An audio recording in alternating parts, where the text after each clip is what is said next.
Hello, welcome in art education with Bhavna. आप सभी का स्वागत है। हम लोग आज सिंधु सभ्यता के बारे में पढ़ेंगे। मैं सबसे पहले आप लोगों से माफ़ी मांगना चाहूँगी कि थोड़ी अव्यवस्था की वजह से मैं क्लास नहीं दे पा रही थी आप लोगों को। उसके लिए तहे दिल से माफ़ी चाहूँगी। और सबसे पहले मैं आप लोगों से गुजारिश करना चाहूँगी कि आप लोग प्लीज़ मेरी राइटिंग पर नहीं जाइएगा, क्योंकि एग्ज़ाम होने वाला है और मैं थोड़ा जल्दी आप लोगों को कोर्स कंप्लीट करवाने की पूरी कोशिश करूँगी। इतना तो आप जान लीजिए कि आप लोग अभी पुराना क्लास देखे होंगे, इससे बाहर तो कुछ आने वाला है नहीं, है ना।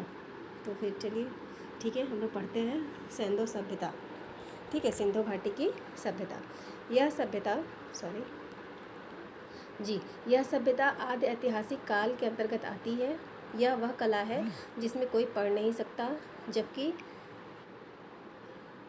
जबकि इस जबकि इसका लिखित विवेचन प्राप्त है। सिंधु सभ्यता के निवासी द्रविड़, जो इसका प्रमुख कार्य व्यापार था। सिंधु सभ्यता के प्रमुख निवासी द्रविड़ थे और इनका प्रमुख कार्य क्या था?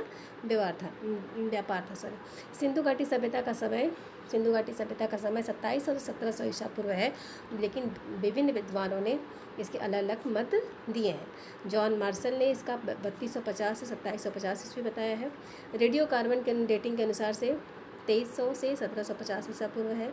माधव स्वरूप वत्स के अनुसार 3500 से 2700 ईसा पूर्व है। मार्किंग व्हीलर के अनुसार 2500 से 1500 ईसा पूर्व है। और आर्य अग्रवाल के अनुसार 2700 से 1700 ईसा पूर्व है।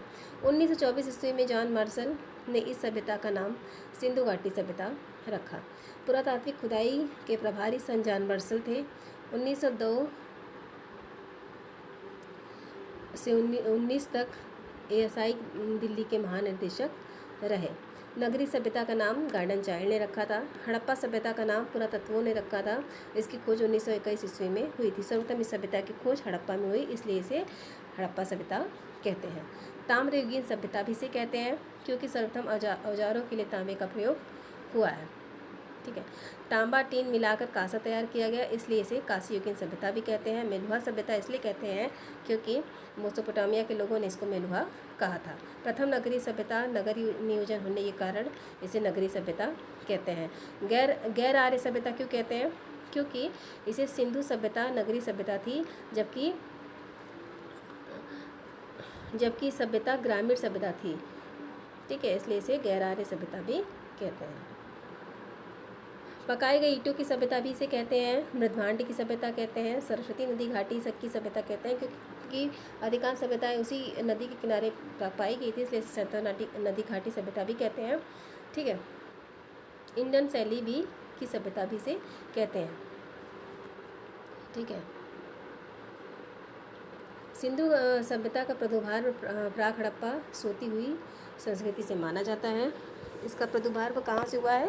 प्राक हड़प्पा से हुआ है, सोती हुई संस्कृति से। सोती हुई संस्कृति भी कहते हैं।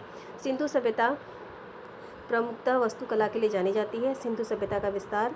सिंधु सभ्यता का कुल क्षेत्रफल 12,99,600 वर्ग किलोमीटर में स्थित है, जिसे 13 लाख वर्ग किलोमीटर था, लेकिन अब इसका क्षेत्रफल 15,02,097 वर्ग किलोमीटर है। सिंधु सभ्यता के स्थलों की संख्या पहले लगभग 1000 स्थल थी, लेकिन अब 1401 स्थल प्राप्त हैं। भारत में 917, पाकिस्तान में 481 और अफगानिस्तान में 3 है। सिंधु सभ्यता के 2 प्रमुख नगर होते हैं, एक हड़प्पा, एक दूसरा मोहनजोदड़ो। हड़प्पा सभ्यता से प्राप्त पूर्ण परिपक्व 6 प्रमाणिक स्थल है। हड़प्पा सभ्यता के 2 प्रमुख नगर हैं। अगर प्रमुख नगर पूछता है तो हड़प्पा और मोहनजोदड़ो। अगर पूछता है कि कुल कितने नगरों की संख्या दी जा सकती है, तो वो है 6। हड़प्पा, लोथल, कालीबंगा, धौलावीरा, मोहनजोदड़ो, चंदगढ़ और बनावली। हड़प्पा सभ्यता की प्रमुख सीमा। हड़प्पा सभ्यता की प्रमुख सीमाएं देखिए, उत्तर में है मांडा, जो कि जम्मू कश्मीर में चिनाब नदी किनारे पड़ता है। पूरब में है आलमगीर, हिंडन नदी के किनारे पड़ता है। दक्षिण में दहमाबाद, अहमदनगर में पड़ता है। ठीक है, ये इसकी सहायक नदी है गोदावरी नदी, प्रवरा नदी के किनारे पड़ता है। फिर है दास्क नदी। ठीक है,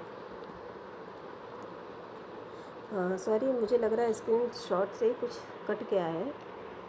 ठीक है, ये दक्षिण में पड़ता है।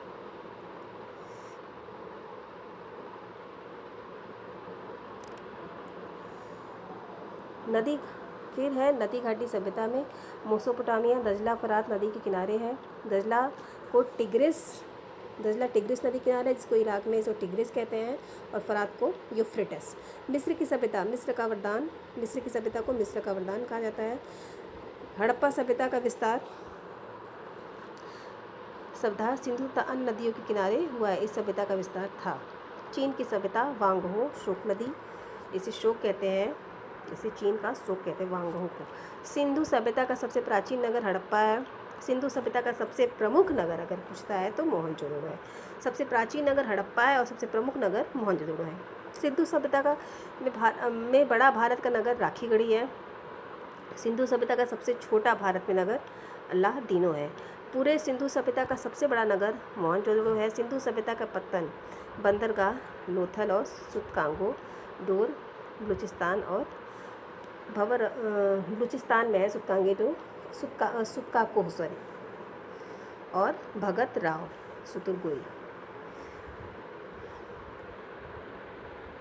लोथल आप लोग जानते हैं गुजरात में है, सुतकांगेडो और सुतकाको बलूचिस्तान में है, ठीक है, और सुतुरगोई। खोज संबंधी तथ्य 1878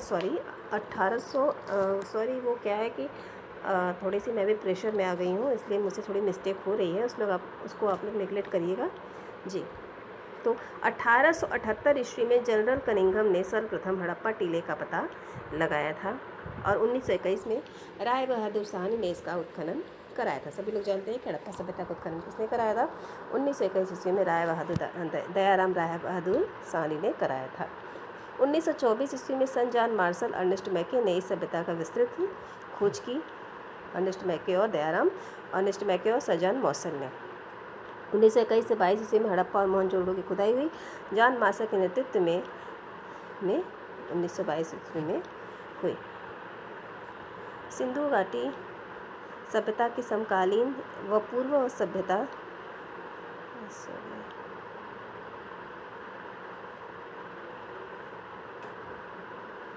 सिंधु घाटी की सभ्यता के समकालीन भी पूर्व की सभ्यताएं हैं।